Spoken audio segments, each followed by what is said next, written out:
একদা একদিন মরু অঞ্চলে হযরত আলীর ছেলে হাসান ও হুসাইন, অন্যদিকে খলিফা ওমরের ছেলে আব্দুল্লাহ, তারা তিনজন একসাথে মসজিদে নববীর পাশে খেলা করছিলেন। তারা সকলেই সেই সময় শিশু বয়সী ছিল। শিশুরা খেলতে খেলতে কিন্তু অনেক সময় ঝগড়াঝাটি করেই থাকে। তাদের মধ্যেও এই একই ঘটনা ঘটে গেল। খেলা করতে করতে হোসাইন ও আব্দুল্লাহর মধ্যে তুমুল ঝগড়া লেগে গেল।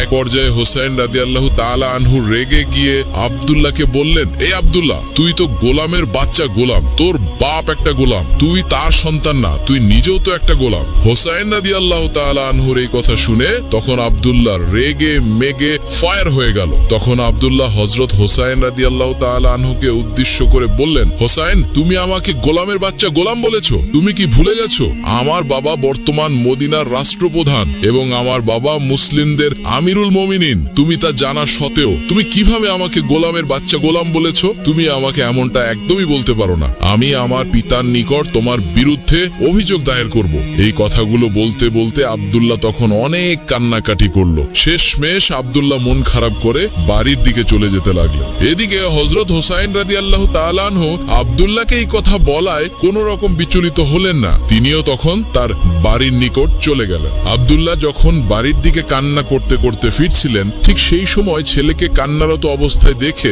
খলিফা ওমর জিজ্ঞাসা করলেন, বাবা আব্দুল্লাহ, কি হয়েছে? তুমি কাঁদছো কেন? সেই সময় হযরত আব্দুল্লাহ রাদিয়াল্লাহু তাআলা আনহু কিছুটা বিচলিত হয়ে গেল। রাগে ফুঁসে তার আব্বাজানের সামনে দাঁড়িয়ে পড়ল। তখন হযরত আব্দুল্লাহ রাদিয়াল্লাহু তাআলা আনহু পিতা হযরত ওমর রাদিয়াল্লাহু তাআলা আনহুকে বললেন, আব্বাজান, হোসেন আমাকে গালি দিয়েছে। সে বলেছে আমি নাকি গোলামের বাচ্চা গোলাম। আমাকে বলেছে তোর বাপ ওমর একটা গোলাম, তুই তার সন্তান, তুইও গোলাম, তুই গোলামের বাচ্চা গোলাম। আব্বাজান, আমি আপনার কাছে বিচার দায়ের করলাম, আপনি এর একটা সঠিক বিচার করে দিবেন, কেননা ন্যায় বিচার করা আপনার ইমানি দায়িত্ব। তখন হযরত ওমর রাদিয়াল্লাহু তাআলা আনহু ছেলের মুখের এমন কথা শুনে অনেক হতভম্ব হয়ে গেল। তখনই হযরত ওমর রাদিয়াল্লাহু তাআলা আনহু ছেলে হযরত আব্দুল্লাহ রাদিয়াল্লাহু তাআলা আনহুকে সঙ্গে নিয়ে সঙ্গে সঙ্গে আলীর বাড়ির দিকে গেলেন এবং রেগে মেগে আলীকে ডাকতে থাকলেন। এক পর্যায়ে আলী তার বাড়ির ভেতর থেকে বেরিয়ে এলো। আলীকে তখন ডেকে হযরত ওমর রাদিয়াল্লাহু তাআলা আনহু বললেন, ভাই আলী, আমার ছেলে আব্দুল্লাহ তোমার ছেলে হোসাইনের বিরুদ্ধে একটি অভিযোগ দায়ের করেছে। এই অভিযোগটি সত্য না মিথ্যা আমি যাচাই করতে এসেছি। তোমার পুত্র হোসাইনকে ডাক দাও।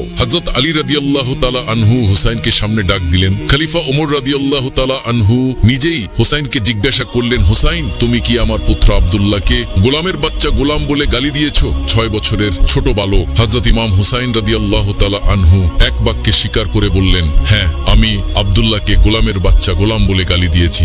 তখনই হযরত ওমর রাদিয়াল্লাহু তাআলা আনহু হযরত আলী রাদিয়াল্লাহু তাআলা আনহুকে উদ্দেশ্য করে বললেন, আলী, তুমি শুনলে তো তোমার ছেলের মুখের কথা। তোমার ছেলে আমার পুত্র আব্দুল্লাহকে গোলামের বাচ্চা গোলাম বলে গালি দিয়েছে। আগামীকাল জুম্মার নামাজ শেষে মসজিদে নববীতে তোমার ছেলে হোসাইনের বিচার করা হবে।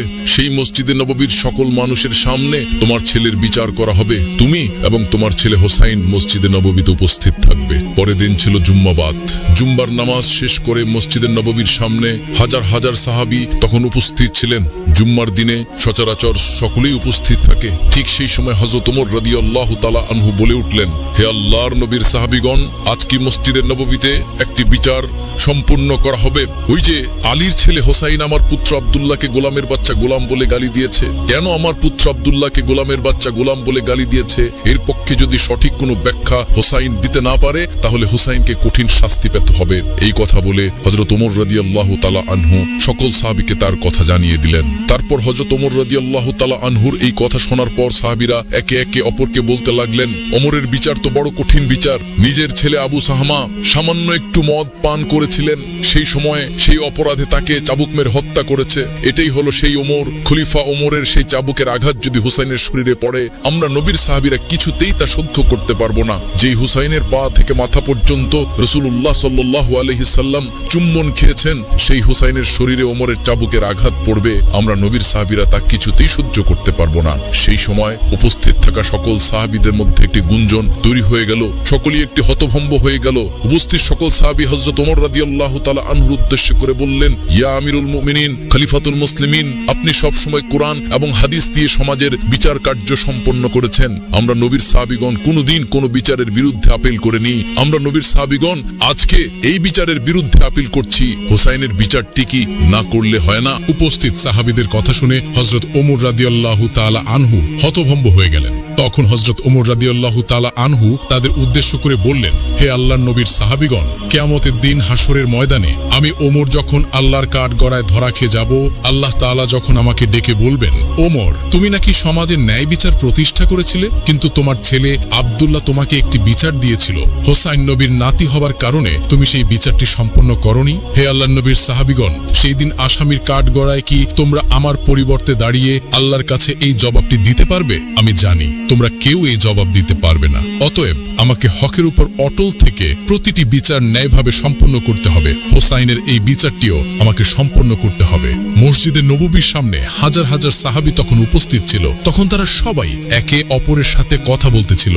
হযরত হোসাইন রাদিয়াল্লাহু তাআলা আনহুর বিচার হবে এটা যেন তারা মেনেই নিতে পারছিলেন না। সকলের চোখ দিয়ে তখন দরদর করে পানি পড়ছিল এবং সকলের মনে সেই সময় একটাই ভাবনা ছিল, ওমরের বিচার বড় কঠিন বিচার। এই ওমরের চাবুকের আঘাত হোসাইনের শরীরে পড়বে, আমরা নবীর সাহাবীরা তা কি করে সইব? ঠিক তখনই হযরত ওমর রাদিয়াল্লাহু তাআলা আনহু হযরত হোসাইন রাদিয়াল্লাহু তাআলা আনহুকে সামনে ডাকলেন এবং তখন হোসাইন রাদিয়াল্লাহু তাআলা আনহুকে হযরত ওমর রাদিয়াল্লাহু তাআলা আনহু বললেন, তুমি যে আব্দুল্লাহকে গোলামের বাচ্চা গোলাম বলে গালি দিয়েছো, যদি তোমার এই কথার পক্ষে উপযুক্ত ব্যাখ্যা না দিতে পারো তাহলে তোমাকে কঠিন শাস্তি দেওয়া হবে। 6 বছরের ছোট্ট বালক ইমাম হোসেন রাদিয়াল্লাহু তাআলা আনহু তখন বলে উঠলেন, ইয়া আমিরুল মুমিনিন, খালিফাতুল মুসলিমিন, আজকে আপনি অর্ধেক পৃথিবীর শাসক হয়েছেন, মুসলমানদের আমিরুল মুমিনিন হয়েছেন, কিন্তু আপনি কি অস্বীকার করতে পারবেন আপনি আমার নানার গোলাম ছিলেন না? আমি হোসাইন দেখেছি, আমার নানা যখন ওযু করার জন্য এগিয়ে আসতেন, আপনি ওমর পানির পাত্র নিয়ে তখন দাঁড়িয়ে থাকতেন আমার নানাকে সেই সময় পানি দেওয়ার জন্য। আমি হোসাইন দেখেছি, আমার নানা যখন নামাজ শেষ করে মসজিদে নববী থেকে বের হতেন, আপনি ওমর আমার নানার জুতা নিয়ে তখন দাঁড়িয়ে থাকতেন আমার নানাকে তখন জুতাটি পরিয়ে দেওয়ার জন্য। আমি হোসাইন দেখেছি, আমার নানা যখন ঘোড়ায় চড়ে কোথাও সফরে যেতেন, আপনি ওমর আমার নানার ঘোড়ার লাগাম ধরে টেনে টেনে নিয়ে যেতেন। আপনি ওমর কি অস্বীকার করতে পারবেন আপনি আমার নানার গোলাম ছিলেন না? তখন হযরত হোসাইন রাদিয়াল্লাহু তাআলা আনহুর এই কথাগুলো শুনে এক মুহূর্তের মধ্যেই সবকিছু যেন নিস্তব্ধ হয়ে গেল। মসজিদে নববীর সামনে উপস্থিত হাজার হাজার সাহাবী এবং হযরত ওমর রাদিয়াল্লাহু তাআলা আনহুর চোখ দিয়ে তখন দরদর করে পানি পড়তে লাগলো। তখন হযরত ওমর রাদিয়াল্লাহু তাআলা আনহু ছোট্ট বাচ্চার মতো ফুপিয়ে ফুপিয়ে কাঁদতে লাগলেন এবং সেই সময় হযরত হোসাইন রাদিয়াল্লাহু তাআলা আনহুকে বললেন, বাবা হোসাইন, তুমি কি কোনো কাগজে লিখে দিতে পারবে আমার নানা মুহাম্মদুর রাসূলুল্লাহর গোলাম ছিল খলিফা ওমর? তখন হযরত হোসেন রাদিয়াল্লাহু তাআলা আনহু হযরত ওমর রাদিয়াল্লাহু তাআলা আনহুকে বললেন, হ্যাঁ আমি অবশ্যই লিখে দিতে পারবো। হযরত হোসেন রাদিয়াল্লাহু তাআলা আনহু তখন একটি কাগজে লিখে দিলেন, আমার নানা মুহাম্মদুর রাসূলুল্লাহর গোলাম ছিল ওমর খলিফা। ওমর রাদিয়াল্লাহু তাআলা আনহু সেই কাগজের টুকরাটি হাতে নিয়ে মসজিদে নববীর সামনে উপস্থিত সকল সাহাবীদের উদ্দেশ্যে করে বললেন, হে আল্লাহর নবীর সাহাবীগণ, এই পৃথিবীতে আমি একদিন যখন থাকবো না, আমি যখন ইন্তেকাল করব, আমার কাফনের কাপড়ের ভিতরে তোমরা এই কাগজের টুকরা প্রবেশ করিয়ে দিবে। কিয়ামতের দিন হাসরের ময়দানে আমি ওমর যখন আল্লাহ তাআলার কাঠগড়ায় দাঁড়িয়ে যাব, আমি ওমরের সারা জীবনের কোনো নেক আমল যদি আল্লাহর কাছে গ্রহণযোগ্য না হয়, সেই দিন এই কাগজের টুকরাটি আমি আল্লাহর কাছে দেখিয়ে বলবো, হে আল্লাহ, তোমার বন্ধু তোমার হাবিবের প্রিয় কলিজার টুকরা নাতি হোসাইন লিখে দিয়েছেন, আমি তোমার হাবিব মুহাম্মদুর রাসূলুল্লাহ সাল্লাল্লাহু আলাইহি ওয়াসাল্লামের গোলাম ছিলাম। হে আল্লাহ, তুমি তোমার বন্ধুর গোলামকে কি করে জাহান্নামে দিবে? আমি ওমর বিশ্বাস করি সেই দিন আমি এই কাগজের টুকরার বিনিময় হলেও আল্লাহ রাব্বুল আলামিনের আসামির কাঠগড়া থেকে মুক্তি পেয়ে যাব। হযরত ওমর রাদিয়াল্লাহু তাআলা আনহু তার পুত্র আব্দুল্লাহ রাদিয়াল্লাহু তাআলা আনহুকে উদ্দেশ্য করে বললেন, বাবা আব্দুল্লাহ, তুই আর হুসাইনের বিরুদ্ধে কোনো অভিযোগ আনিস না। হাসরের ময়দানে তুইও যখন আসামির কাঠগড়ায় দাঁড়িয়ে যাবি, তুইও আল্লাহ রাব্বুল আলামিনকে বলবি, আমি হলাম গোলামের বাচ্চা গোলাম, আপনার বন্ধুর গোলাম ছিল আমার বাবা আর আমি তারই সন্তান। তুইও হাসরের ময়দানে এই পরিচয় দিবি। আমি বিশ্বাস করি আল্লাহ রাব্বুল আলামিন তার বন্ধুর গোলামদের কখনোই জাহান্নামে দিবে না। হযরত হুসাইন রাদিয়াল্লাহু তাআলা আনহুকে সকলেই ভালোবাসতো। সকল সাহাবীগণের নয়নমণি ছিলেন হযরত হুসাইন রাদিয়াল্লাহু তাআলা আনহু। একদা মহানবী হযরত মুহাম্মদ সাল্লাল্লাহু আলাইহি ওয়াসাল্লাম একজন সাহাবীর প্রয়োজন মেটানোর জন্য এক ইহুদির কাছ থেকে ঋণ নেন। ঋণ গ্রহণের সময় কথা ছিল সঠিক সময়ের মধ্যে ঋণ ফেরত দিতে হবে। তাই নবীজি সাল্লাল্লাহু আলাইহি ওয়াসাল্লাম সেই ইহুদিকে একটি তারিখের কথা বললেন যে তারিখে তিনি ঋণ ফেরত দেবেন। এই ঘটনার কিছুদিন পর একদিন নবীজি সাল্লাল্লাহু আলাইহি ওয়াসাল্লাম সাহাবীদেরকে নিয়ে একটি জানাজা থেকে ফিরছিলেন। তখন তার সাথে ছিলেন হযরত আবু বকর এবং ওমর রাদিয়াল্লাহু তাআলা আনহুর মতো মহান সাহাবী। ঠিক সেই সময় ওই ইহুদি লোকটি নবীজি সাল্লাল্লাহু আলাইহি ওয়াসাল্লামের গলার চাদর ধরে রাগত স্বরে এবং অভদ্র ভাষায় বলল, ও মুহাম্মদ, আমার কাছ থেকে যে ঋণ নিয়েছিলে সেই অর্থ কোথায়? আমি তো তোমার পরিবারকে চিনি, ঋণ নিলে তোমাদের আর কোনো খবর থাকে না। নবীজি সাল্লাল্লাহু আলাইহি সাল্লাম এর সঙ্গে ছিলেন মদিনার রাষ্ট্রের রাষ্ট্রপ্রধান। তার কথায় সাহাবীরা নিজেদের জীবনও পর্যন্ত দিয়ে দিতে পারেন। তিনি যদি সাহাবীদেরকে একটু ইশারা দেন তাহলে সাহাবীরা তার গর্দন উড়িয়ে ফেলবেন। নবীজি সাল্লাল্লাহু আলাইহি সাল্লামকে সবার সামনে এত বড় অপমান করা হলো, অথচ ঋণ পরিশোধের যে তারিখ দেওয়া হয়েছিল সেটা এখনো বাকি আছে। ওমর রাদিয়াল্লাহু তাআলা আনহু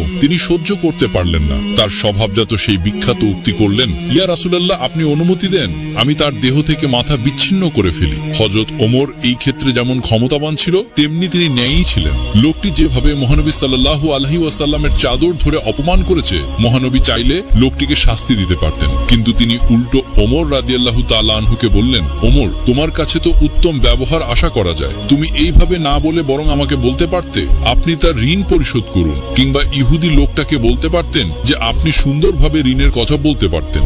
অসুন্দরের জবাব সুন্দর দ্বারা, অউত্তমের জবাব কিভাবে উত্তম দ্বারা দিতে হয় সেটা নবীজি সাল্লাল্লাহু আলাইহি সাল্লাম ওমর রাদিয়াল্লাহু তাআলা আনহু সহ উপস্থিত সাহাবীদেরকে শিখালেন। অতঃপর রাসূল সাল্লাল্লাহু আলাইহি সাল্লাম ওমর রাদিয়াল্লাহু তাআলা আনহুকে নির্দেশ দিলেন, ওমর যাও, তার সাথে এবং তাকে তার ঋণ পরিশোধের পর আরো 32 কেজি খেজুর দিও, কারণ তুমি তাকে ভয় দেখিয়েছো। ওমর রাদিয়াল্লাহু তাআলা আনহু ইহুদিকে সাথে নিয়ে গেলেন এবং তাকে তার প্রাপ্য ঋণ প্রদান করলেন এবং সাথে আরো 32 কেজির মতো খেজুর দিলেন। এমন ঘটনার পর ইহুদি তো অবাক, একে তো সে সময়ের আগে পাওনা দাবি করেছে, তার উপরে সবার সামনে নবীজি সাল্লাল্লাহু আলাইহি সাল্লামকে অপমান করেছে, তবুও নবীজি সাল্লাল্লাহু আলাইহি সাল্লাম তাকে তার পাওনা দিলেন এবং সাথে দিচ্ছেন আরো 32 কেজি খেজুর। তাই সেই ইহুদি জিজ্ঞাসা করলো, অতিরিক্ত এগুলো কেন? ওমর রাদিয়াল্লাহু তাআলা আনহু বললেন, কারণ আমি তোমাকে হুমকি দিয়েছি, সেটার কাফফারা হিসেবে নবীজি সাল্লাল্লাহু আলাইহি ওয়াসাল্লাম এগুলো দিতে বললেন। এ কথা শুনে লোকটি বলল, ওমর, তুমি কি জানো আমি কে? ওমর রাদিয়াল্লাহু তাআলা আনহু বললেন, না, আমি জানি না তুমি কে। লোকটি বলল, আমি যায়েদ ইবনে সুনা। তার নাম শুনে ওমর রাদিয়াল্লাহু তাআলা আনহু চক্ষু যেন চড়ক গাছ।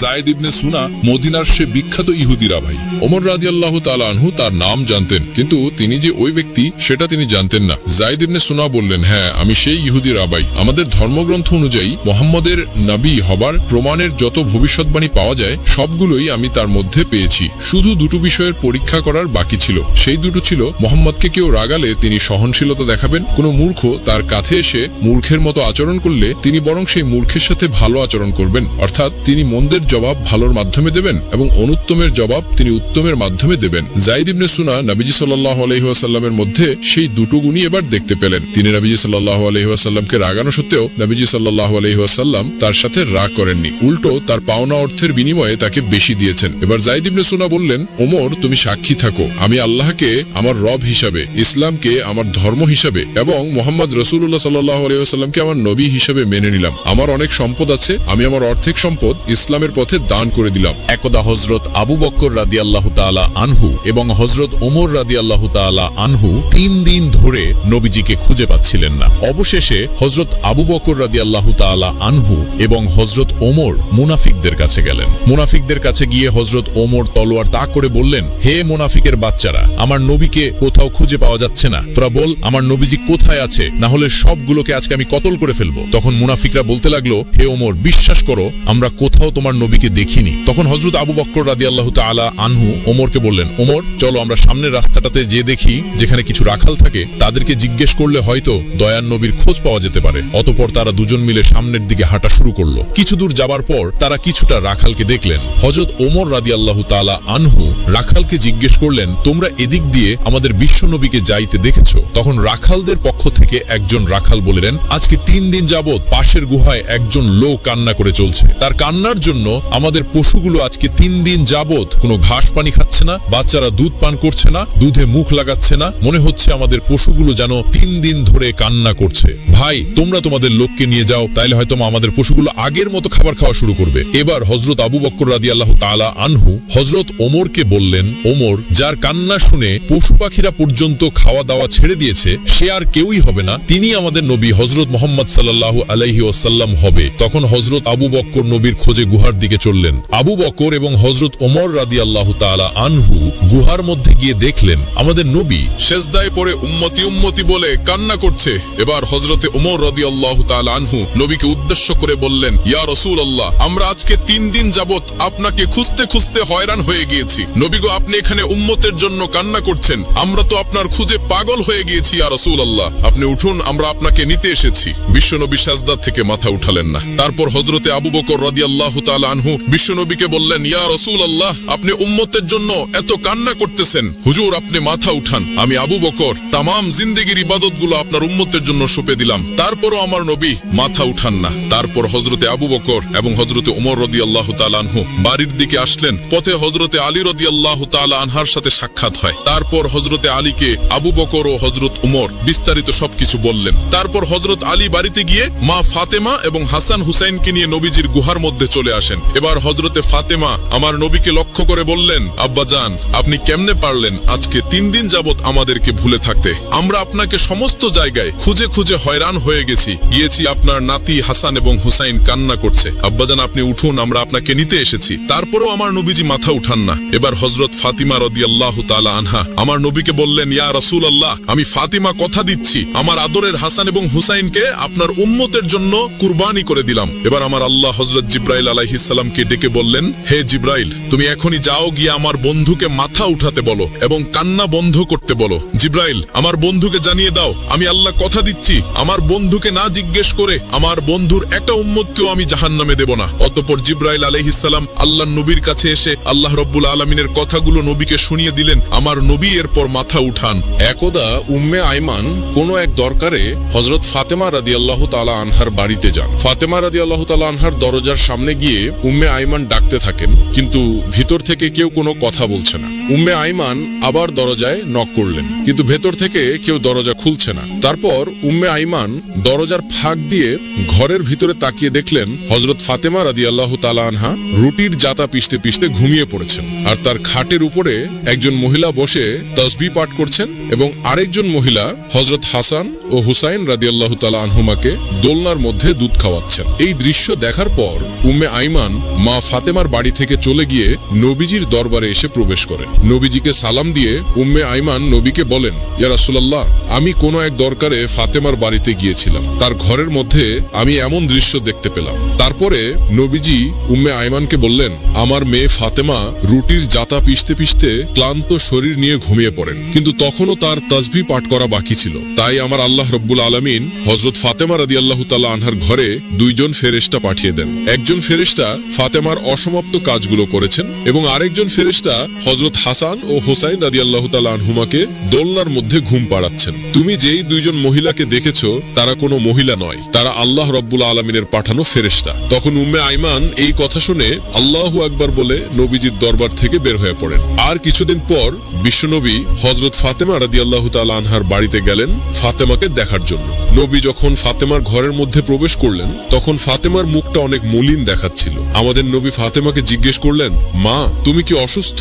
তোমার মুখটা এত মলিন দেখাচ্ছে কেন? তখন মা ফাতেমা বলেন, আব্বাজান, আমি অসুস্থ নই, কিন্তু আজকে 2 দিন যাবত আমার ঘরে কোনো চুলায় আগুন জ্বলে না। আজকে 2 দিন যাবত আপনার আদরের নাতি হাসান ও হোসাইন না খেয়ে ক্ষুধার যন্ত্রণায় 2 ভাই গলাগলি করে কাঁদছে। এবার আমাদের নবী ফাতেমাকে বললেন, মা, দুঃখ করো না, ধৈর্য ধরো, আল্লাহ রাব্বুল আলামিন আমাদের সাথে আছেন। এই বলে বিশ্বনবী মা ফাতেমার ঘর থেকে বের হয়ে পড়লেন। পরের দিন এক সওদাগর হযরত আলী রাদিয়াল্লাহু তাআলা আনহুকে একটি কাজের জন্য ডাকেন। কাজটি ছিল ওই সওদাগরের উপর থেকে তার মালামালগুলো বাড়িতে নিয়ে পৌঁছে দেওয়া। হযরত আলী রাদিয়াল্লাহু তাআলা আনহু এই কাজের বিনিময়ে কিছু দিরহাম পেলেন। এই দিরহামগুলো নিয়ে তিনি দোকানে গেলেন। তারপর দোকান থেকে কিছু আটা নিয়ে মা ফাতেমাকে দিলেন। তারপর ক্লান্ত শরীর নিয়ে হযরত আলী রাদিয়াল্লাহু তাআলা আনহু ঘুমিয়ে পড়লেন। মা ফাতেমা আটাগুলো জাতার মধ্যে পিষে সেগুলো দিয়ে রুটি তৈরি করলেন। তারপর হযরত আলীকে ঘুম থেকে ডেকে সকলে মিলে রুটি খেলেন।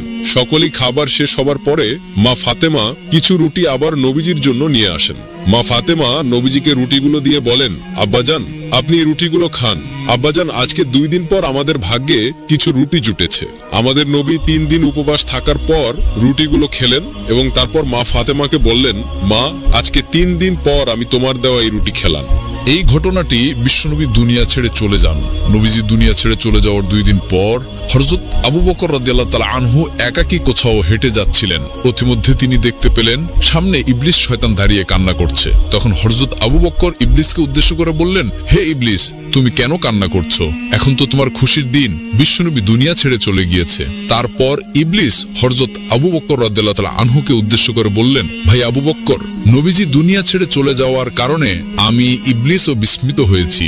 কেননা আমি জানি আল্লাহ রাব্বুল আলামিন আমাকে যে শাস্তি দিয়েছে, আমার স্থান চিরস্থায়ী জাহান্নাম। কিয়ামতের পর আমাকে সারা জীবন জাহান্নামের শাস্তি ভোগ করতে হবে। জাহান্নামের শাস্তি সম্পর্কে আমি জানি কত কঠিন হবে সেটা ভাই আবু বকর। তাই আমি প্রতিটি সময় প্রতিটি মুহূর্তে বিশ্বনবীর সাথে সাক্ষাৎ করতে চেয়েছিলাম। আমি চেয়েছিলাম বিশ্বনবীকে দিয়ে আল্লাহ রাব্বুল আলামিনের কাছে কৈফিয়ত করে আমাকে ক্ষমা করার ব্যবস্থা করা যায়। কিন্তু যতবারই আমি নবীজির কাছে গিয়েছি ততবারই নবীজির সাথে কেউ না কেউ ছিল। কখনো আমি নবীজিকে একা পাইনি। তারপরেও আমি নবীজিকে একা পাওয়ার চেষ্টা চালিয়ে যাচ্ছিলাম। এখনো তো বিশ্বনবী দুনিয়া ছেড়ে চলে গিয়েছে, আমার ক্ষমার রাস্তাও চিরতরে বন্ধ হয়ে গিয়েছে, এই ভেবেই আমি কান্না করেছিলাম। অতঃপর হযরত আবু বকর রাদিয়াল্লাহু তাআলা আনহু ইবলিসের মুখে এই কথা শোনার পর আস্তে আস্তে সামনের দিকে হেঁটে চললেন।